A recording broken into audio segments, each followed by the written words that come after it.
नमस्कार, India news देख रहे हैं आप और मैं हूं आपके साथ सचिन दुबे। 22 जिले 22 खबर की शुरुआत करते हैं। मुख्यमंत्री मनोहर लाल खट्टर द्वारा चंडीगढ़ में अंत्योदय योजना में 4 नई स्कीमों को जोड़ने का शुभारंभ किया गया। अब जाति प्रमाण पत्र, आयुष्मान भारत, वृद्धावस्था सम्मान पेंशन और राशन कार्ड को परिवार पहचान पत्र के साथ जोड़ दिया गया, जिसके चलते किसी भी व्यक्ति को इन योजनाओं के लिए ना तो कोई फॉर्म भरना पड़ेगा और न ही दफ्तरों के चक्कर लगाने पड़ेंगे। वहीं अंबाला में भी इस मौके पर कार्यक्रम रखा गया, जिसमें सभी जिलों के डीसी व लाभार्थी वीडियो कॉन्फ्रेंसिंग के माध्यम से कार्यक्रम से जुड़े। डीसी विक्रम सिंह ने नए लाभार्थियों को पात्रता कार्ड वितरित किए। उपायुक्त विक्रम सिंह ने बताया कि अब किसी भी व्यक्ति को जाति प्रमाण पत्र, बुढ़ापा पेंशन और आयुष्मान और राशन कार्ड के लिए ना तो किसी दफ्तर जाना पड़ेगा और ना ही कोई फॉर्म भरना पड़ेगा। घर बैठे लाभार्थियों को योजनाओं का लाभ मिलेगा।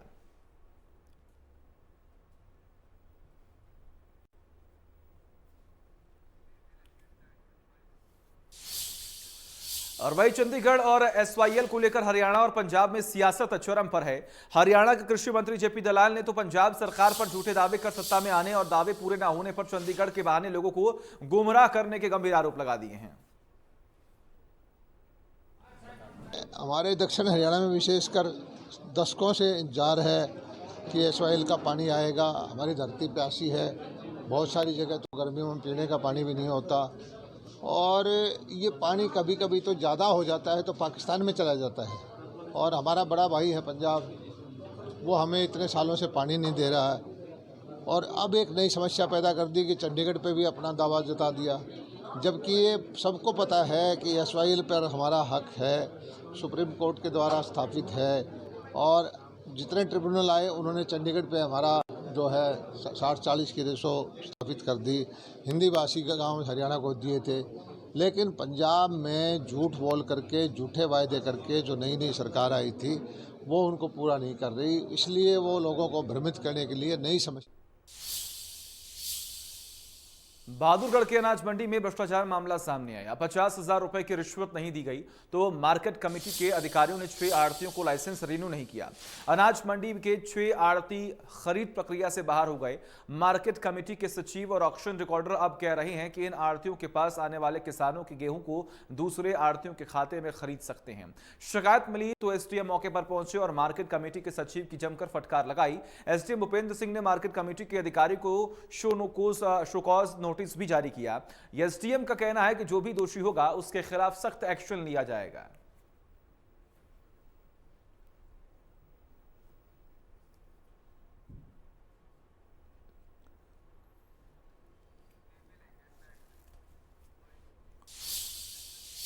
एक अप्रैल से पूरे प्रदेश की मंडियों में किसानों की गेहूं की फसल की खरीद शुरू हो चुकी है। ऐसे में अनाज मंडियों में मार्केट कमेटी द्वारा किसानों की सहूलियत के लिए तमाम तरह की व्यवस्थाएं मुकम्मल करने का दावा किया गया है। इंडिया न्यूज हरियाणा की टीम ने तिगांव अनाज मंडी का रियलिटी चेक किया, जिसमें अनाज बेचने आए किसान सुविधाओं को लेकर काफी हद तक जो संतुष्ट हैं वो दिखाई दिए। फरीदाबाद में लगातार किसानों की गेहूं की खरीद जारी है और कहीं ना कहीं इस बात को लेकर आज इंडिया न्यूज़ की टीम ने पिरथला के गांव मोहना स्थित अनाज मंडी का दौरा किया और इसके अलावा बल्लभगढ़ की अनाज मंडी का दौरा किया गया और साथ ही जो तिगांव की अनाज मंडी है उसका भी जायजा इंडिया न्यूज़ की टीम ने लिया है। लेकिन देखने वाली बात ये रही कि बल्लभगढ़ की मंडी में जहाँ किसानों को रात को रुकने को लेकर जो व्यवस्था है वो सही नहीं है, उसको लेकर परेशानी हो रही है, तो वहीं तिगांव की मंडी में किसान संतुष्ट नजर आए कि उनकी खरीद समय पर हो रही है। लेकिन इसके अलावा बात करें पिरथला के गांव मोहना की मंडी की, तो वहां पर किसान परेशान नजर आए। उनका कहना था कि यहां पर अग्निशमन यंत्र का कोई भी प्रबंध नहीं है, अगर आग लग जाती है तो भारी नुकसान यहां पर हो सकता है और यहां से फायर स्टेशन की दूरी भी करीब 20 किलोमीटर की है। इसको लेकर हालांकि अधिकारी दावा कर रहे हैं कि जल्द ही यहाँ पर फायर ब्रिगेड की गाड़ी खड़ी हो जाएगी। इसको लेकर अधिकारियों को लिखकर दे रखा है, लेकिन लगातार किसानों को इस बात की चिंता सता रही है कि अगर कोई हादसा हुआ तो उनका बहुत भारी नुकसान होगा। देखना होगा कि कब तक अधिकारी इस पर अब संज्ञान लेते हैं और किसानों को राहत मिल पाएगी। और वही करनाल की मंडियों में शुरू हुई गेहूं की सरकारी खरीद के 6 दिन बाद जारी हुए सरकारी आदेशों से मंडियों में असमंजस की स्थिति बन गई है। इन आदेशों के मुताबिक किसानों को मंडी में अपनी फसल बेचने पर कोई खर्च नहीं देना होगा। किसानों को दी गई छूट के बाद यह तय नहीं किया गया कि अब यह खर्च कौन देगा। अनाज मंडी में गेहूं की सरकारी खरीद हुए आज 6 दिन हो चुके हैं। ऐसे में अब जो है गेहूं की आवक का फ्लो मंडियों में बढ़ने लगा है, लेकिन जिस तरह के आदेश अब सरकार की तरफ से निकाले गए हैं उसके कारण मंडियों में असमंजस की स्थिति पैदा हो गई है। आदेश ये है कि किसानों से किसी तरह का कोई खर्च नहीं लिया जाएगा, चाहे वो फसल उतरवाने का हो, चाहे वो फसल साफ करवाने को। पहले आपको दिखा दें कि किस तरह का ये खर्च होता है, कि जिस तरह से अभी ये किसान जो है फसल लेकर आए थे और अब इस फसल को ट्रॉली से उतारा जा रहा है और साथ साथ इसकी सफाई यहाँ पर की जा रही है, क्योंकि जो ऐसे पार्टिकल थे जिनको निकालना जरूरी था उसकी सफाई यहाँ पर की जा रही है। हम आपको बता दें कि ये वो पत्र है जो मार्केटिंग विभाग की तरफ से जारी किया गया था। इस पत्र के अनुसार जो है गेहूं को ट्रॉली से उतारने का 2 रुपये 12 पैसे और साफ सफाई का 1 रुपये 92 पैसे किसान से लिया जाना है। ये जो रेट है ये 50 किलो प्रति कट्टे के हिसाब से लिया जाएगा। लेकिन अब जिस तरह के आदेश आए हैं कि ये खर्च किसानों से नहीं लिया जाएगा, उसके बाद मार्केटिंग बोर्ड की बात की जाए, मार्केट कमेटी की बात की जाए या आढ़तियों की बात की जाए, वो असमंजस में है कि आखिर ये खर्च किसान नहीं देंगे तो देगा कौन, ये किसके ऊपर लागू है। कुछ आढ़ती हैं, उनसे बात करेंगे कि वो किस तरह देखते हैं सरकार के इस निर्णय को। आए हैं मार्केटिंग बोर्ड के आदेश आए हैं कि जो खर्च किसान से लिया जाता था उतरवाई का और सफाई का, उसको लेकर क्या निर्देश है? सरकार कहती है कि जो ये खर्च लिया जाता था इसको आढ़ती बैन करे, जबकि हम ये कहते हैं कि अगर ये खर्च नहीं लेना किसान से तो इसको सरकार अपने आप दे, आढ़ती कहाँ से देगा। तो हम चाहते हैं कि सरकार ही अपने उससे जो है उसका रेट, लेबर का रेट उसमें ऐड करके दे। तो अभी जिस तरह ये कह दिया कि किसान नहीं देंगे, तो ये तय किया गया कि खर्च किस पर लगेगा? नहीं, ये कुछ नहीं तय किया गया। ये तो बस ऐसी औरली बात है कि इसको आढ़ती ले, ये भी नहीं बताया गया कि इसको कौन देगा। वो सरकार तो कहती है इसको किसान साफ करके लाए अपनी फसल को, लेकिन पूरी फसल तो साफ होती नहीं। ऐसे किसान वहाँ पर झाड़ू वगैरह थोड़ी खेत में मार के लाएगा या साफ करके लाएगा। किसान तो कंबाइन से कटाता है और सीधा ले आता है। और वही प्रदेश भर में गेहूं कटाई का सीजन चल रहा है। ऐसे में फतेहाबाद में दमकल विभाग के कर्मचारी हड़ताल पर चले गए हैं। कर्मचारियों का यह कहना है कि 6 महीने का वेतन नहीं मिलने के कारण अनिश्चितकालीन हड़ताल कर रहे हैं। उन्होंने कहा है कि किसी प्रकार की आगजनी की घटना होती है तो घटनास्थल पर नहीं जाएंगे। देखिए रिपोर्ट। फतेहाबाद में आज फायर ब्रिगेड के कर्मचारी हड़ताल पर चले गए। कर्मचारियों का कहना था कि 6 महीने से उन्हें वेतन नहीं मिल रहा है।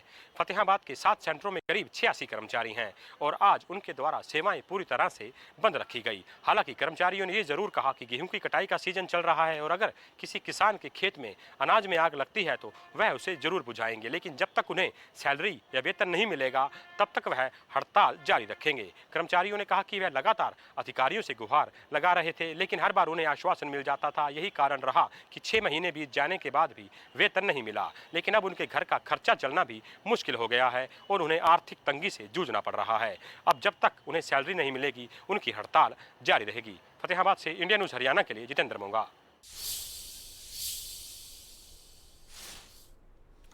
कुरुक्षेत्र में नए बस स्टैंड पर रोडवेज कर्मचारियों ने धरना प्रदर्शन किया। वही कर्मचारियों का यह कहना है कि जब तक मांगे पूरी नहीं होगी तब तक आर पार की लड़ाई जारी रहेगी। उन्होंने कहा कि हरियाणा सरकार ने 5 जनरल मैनेजर और कर्मचारियों का उत्पीड़न किया है।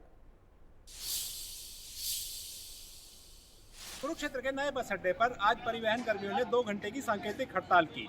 इससे पहले भी कर्मचारी हड़ताल पर जा चुके हैं। उस हड़ताल के दौरान जो महाप्रबंधकों व परिवहन कर्मियों पर जो है विभाग ने सख्त कार्रवाई की है, उसका विरोध जताते हुए आज कर्मचारी 2 घंटे की हड़ताल पर बैठे हैं और उन्होंने रोज रोक काले बिल्ले भी लगाए हैं। उनका कहना है कि उनकी मांगे मानी जाए, परिवहन विभाग को निजीकरण की तरफ ना धकेला जाए और जल्द से जल्द यदि सरकार वार्ता नहीं करती है और जो उनकी जायज मांगे हैं नहीं मानी जाएंगी तो आगे की रणनीति तय की जाएगी। कुरुक्षेत्र से Rajiv Baroda, India news.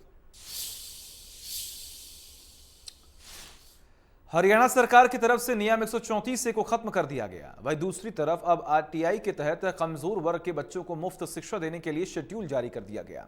RTI के तहत प्राइवेट स्कूलों को 25% सीटें गरीब बच्चों के लिए रखनी होगी। हमारे सहयोगी देवीदास शारदा की रिपोर्ट देखिए। हरियाणा सरकार ने गरीब व आर्थिक रूप से कमजोर विद्यार्थियों के लिए आरटीई लागू की गई है। हालांकि पहले 134 का प्रावधान था जिसमें केवल 10% लोग ही इसका फ़ायदा ले सकते थे, लेकिन जो आरटीई के तहत 25% जो विद्यार्थी हैं इसका फ़ायदा ले सकेंगे। जानकारी देते हुए शिक्षा मंत्री कंवरपाल गुर्जर ने बताया कि पहले जो है कांग्रेस के राज में आरटीई 134 से पहले जो आई थी वो 2007 से 14 तक किसी भी विद्यार्थी को इसका लाभ नहीं पहुंचा। जैसे भाजपा सरकार आई तो उन्होंने ही 134A के तहत इसमें एडमिशन दिए थे। अब क्योंकि जो विद्यार्थियों की संख्या ज़्यादा थी और इसमें 10% से ज़्यादा जो लोग हैं वो फ़ायदा नहीं उठा पाते थे, तो अब जो सरकार ने राइट टू एजुकेशन एक्ट जो लाई, इसमें 25% विद्यार्थी इसका फ़ायदा उठाएंगे और जो आगे अपना समाज में नाम रोशन कर सकेंगे, क्योंकि जो विद्यार्थी पढ़ेगा तो ही तो आगे बढ़ेगा। यमुनानगर से देविदास शारदा, इंडिया न्यूज़ हरियाणा। केंद्र सरकार की तरफ से पेट्रोल और डीजल के दामों में लगातार इजाफा किया जा रहा है। पिछले कई दिनों से पेट्रोल और डीजल के रेट में वृद्धि की गई है। पिछले कई दिनों से करीब 8 रुपए पेट्रोल डीजल के दामों में इजाफा हुआ है, जिससे आम लोगों पर काफी असर देखने को मिला है। इंडिया न्यूज हरियाणा के रिपोर्टर विजय कुमार ने सिरसा में डबवाली रोड पर बने पेट्रोल पंप पर स्थिति का जायजा लिया। देखिए। केंद्र सरकार द्वारा लगातार पेट्रोल और डीजल के दामों में इजाफा किया जा रहा है। आज फिलहाल कोई रेट डीजल या पेट्रोल का नहीं बढ़ा है, जिससे लोग थोड़ी बहुत राहत महसूस कर रहे हैं, लेकिन लोगों का कहना है कि लगातार पेट्रोल और डीजल का रेट बढ़ रहा है, जिससे न सिर्फ महंगाई बढ़ गई है, उनको परेशानियों का सामना भी करना पड़ रहा है। फिलहाल सिरसा की बात की जाए तो सिरसा में इस समय 106 रुपये 94 पैसे पेट्रोल का रेट हो चुका है, जबकि डीजल की बात की जाए तो डीजल का रेट भी 98 रुपये 14 पैसे पहुंच चुका है। लेकिन लोगों का कहना है कि पेट्रोल और डीजल का रेट लगातार बढ़ने से महंगाई जरूर बढ़ गई है, जिससे लोगों को काफ़ी परेशानियों का सामना करना पड़ रहा है।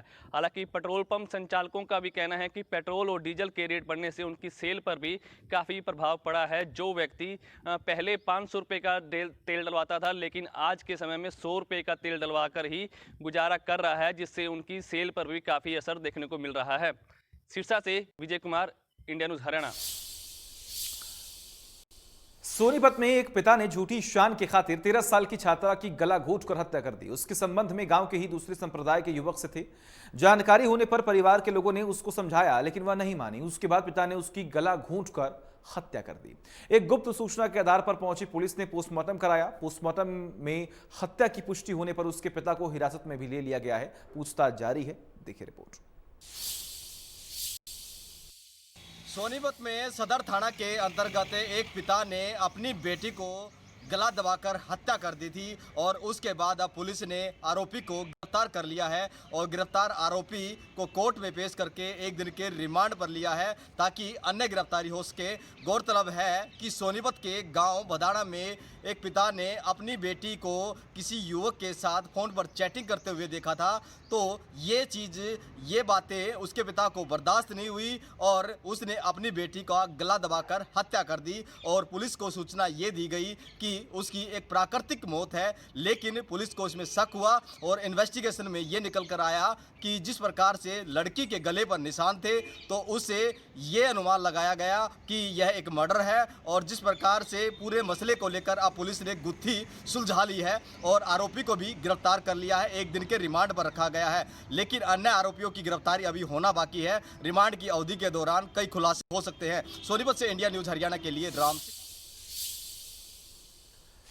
आगे बढ़ते हैं। नानौन में गलत तबादलों के विरोध में अनुबंधित विद्युत कर्मचारी संघ ने विरोध प्रदर्शन भी किया, जिसकी अध्यक्षता अशोक शोराण ने किया है। आपको जानकारी दें कि जिला अध्यक्ष विकास बेनीवाल ने कहा कि उपमंडल अधिकारी की ओर से अनुबंधित कर्मचारियों के गलत तबादले किए जा रहे हैं, बार बार परेशान किया जा रहा है। अनुबंधित कर्मचारियों का तबादला चीफ हिसार के अलावा अन्य अधिकारी नहीं कर सकते, लेकिन उपमंडल अधिकारी नारनौंद सभी बातों को दरकिनार करते हुए लगातार एक के बाद एक अनुबंधित कर्मचारियों का तबादला कर रहे हैं, जिससे संगठन में भारी रोष या कच्चे कर्मचारियों के प्रति नकारात्मकता रवैया है।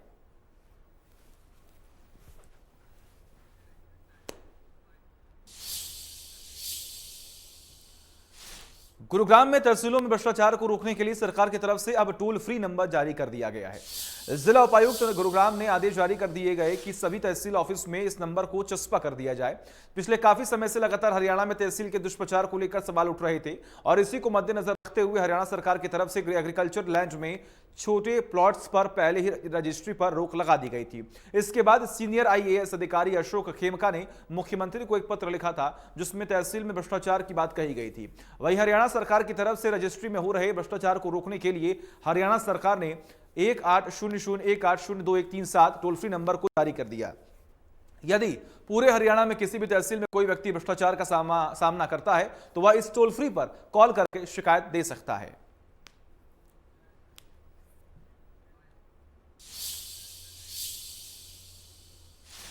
और विश्व स्वास्थ्य दिवस 2022 के मौके पर पुलिस अधिकारियों एवं कर्मचारियों को स्वास्थ्य के प्रति जागरूक करने के लिए जिला नूह पुलिस प्रशासन ने गुरुवार को पुलिस लाइन नूह में आरोग्यम उत्सव कार्यक्रम का आयोजन किया। विश्व स्वास्थ्य दिवस के अवसर पर यह कार्यक्रम कर पुलिस विभाग ने एक अनूठी मिसाल पेश की है। आरोग्य उत्सव के अंतर्गत आयोजित योग सत्र, मानसिक स्वास्थ्य संबंधित कार्यशाला में अधिकारियों द्वारा फिटनेस कार्यक्रम में 200 से अधिक पुलिस अधिकारियों एवं कर्मचारियों ने भाग लिया। इस अवसर पर पुलिस प्रशासन ने शारीरिक फिटनेस के साथ साथ मानसिक स्वास्थ्य का ध्यान रखने का भी महत्व समझाया। इस दौरान ट्रैफिक पुलिस नूह निरीक्षक शोरण लाल ने शहर के अटबर चौक की ट्रैफिक लाइट पर अपने गश्त के दौरान वाहन चालकों को रेड लाइट पर इंजन बंद करने के फायदे बताए। उन्होंने कहा कि पेट्रोल डीजल के दामों के मद्देनजर यह आदत आपके पैसे तो बचाएगी ही, साथ ही वातावरण को शुद्ध रखने में भी अहम योगदान देगी। अगर इसे सभी लोग अपना ले तो प्रदूषण पर काफी हद तक नियंत्रण किया जा सकता है।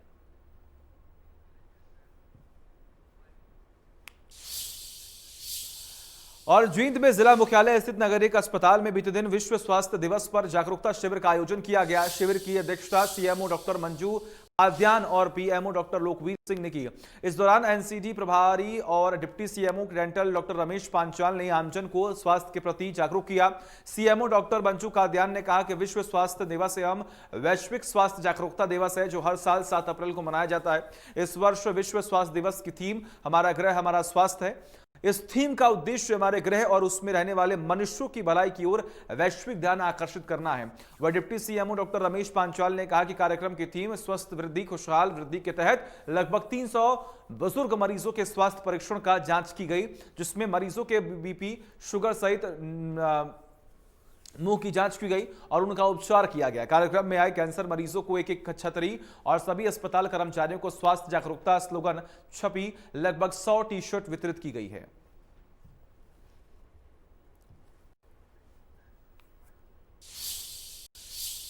सुखना झील के पास के क्षेत्र में इन्वायरमेंटल क्लीननेस को लेकर कई सवाल खड़े हो रहे हैं, क्योंकि ग्रीन अथॉरिटी ने 10 किलोमीटर की एरिया में इन्वायरमेंटल क्लियरेंस को कैंसिल कर दिया गया है, जिसके बाद MDC के सेक्टर में हुए निर्माण पर हथौड़ा चलने के भी आसार हैं। देखिए हमारे सहयोगी की एक खास रिपोर्ट। सुखना के साथ लगते 10 किलोमीटर के एरिया में एनवायरनमेंट क्लियरेंस को रद्द कर दिया गया है, जिसके चलते हरियाणा के पंचकुला शहर में VVIP एरिया MDC में बने निर्माणों पर हथौड़ा चल सकता है। अथॉरिटी की ओर से निर्देश जारी किए गए हैं कि सुखना के साथ लगते करीब 10 किलोमीटर के दायरे में जो भी क्लियरेंस हो चुकी है उसे रद्द कर दिया जाएगा, जबकि पंचकुला के DC ने इस मामले में 300 मीटर के दायरे में क्लियरेंस करने के लिए कहा था। यानी सुखना के साथ लगता जो 300 मीटर का एरिया है वहां पर कोई कंस्ट्रक्शन नहीं की जाएगी, जबकि जो बाकी शहरी एरिया है वहां पे जो कंस्ट्रक्शन हो चुकी है उसे लीगल माना जाए। लेकिन एनवायरनमेंट अथॉरिटी की ओर से इस अपील को रद्द कर दिया गया है और 10 किलोमीटर के एरिया में जो कंस्ट्रक्शन हुई है उसे अवैध करार दिया है, जिसके चलते हरियाणा शहरी विकास प्राधिकरण के कई शहरों की कई सेक्टरों की कंस्ट्रक्शन पर सवाल खड़ा हो गया है। ऐसे में सरकार हो या फिर अथॉरिटी हो, उन्हें सुप्रीम कोर्ट और ग्रीन ट्रिब्यूनल में जाकर अपनी दलील पेश करनी होगी। कैमरामैन कपिल नागपाल के साथ अमित शर्मा, इंडिया न्यूज़ हरियाणा। और कैथल में अतिक्रमण पर नगर परिषद का पीला पंजा चला है। पिहोवा चौक में लाजपत राय मार्केट के बाहर कई दुकानदारों ने अवैध रूप अपनी दुकानों के आगे सीढ़ियों का निर्माण करके अतिक्रमण किया हुआ था, जिसकी दूसरी दुकानदारों ने शिकायत भी की थी। इस पर संज्ञान लेते हुए न्यायालय के निर्देश पर नगर परिषद में पीला पंजा चलाया और जितना भी अतिक्रमण था उसे हटा दिया गया। इसके साथ ही नगर परिषद अतिक्रमण किया हुआ सामान अपने साथ ले गए। नगर परिषद अधिकारियों का कहना है कि सारी प्रक्रिया कोर्ट के आदेश पर हुई है और नियम अनुसार हुई है।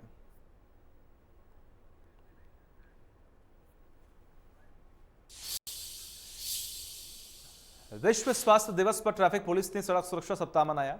इस दौरान वाहन चालकों को जागरूक करने के लिए चरखी दादरी पुलिस प्रशासन ने विश्व स्वास्थ्य दिवस मनाया। इस दौरान ट्रैफिक पुलिस ने आने जाने वाहन चालकों को जागरूक भी किया। जिस तरह भी सड़क पर वाहन को चलाना है उसके अनुसार उनको समझाया गया ताकि जा सके। साथ ही उन्होंने वाहन चालकों को कहा कि कोई भी वाहन चालक नशा करके वाहन न चलाए ताकि दुर्घटना ना हो। इन सभी बातों को लेकर ट्रैफिक पुलिस ने वाहन चालकों को जागरूक भी किया।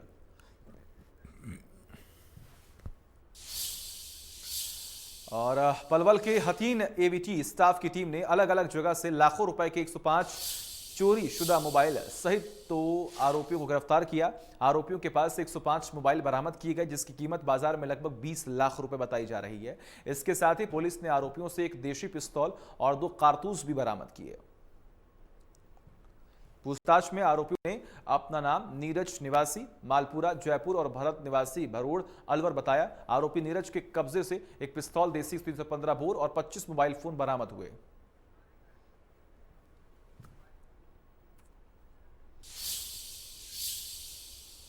और इसी के साथ 22 जिले 22 खबर में मेरे साथ बस इतना ही। देखते रहिए इंडिया न्यूज। नमस्कार।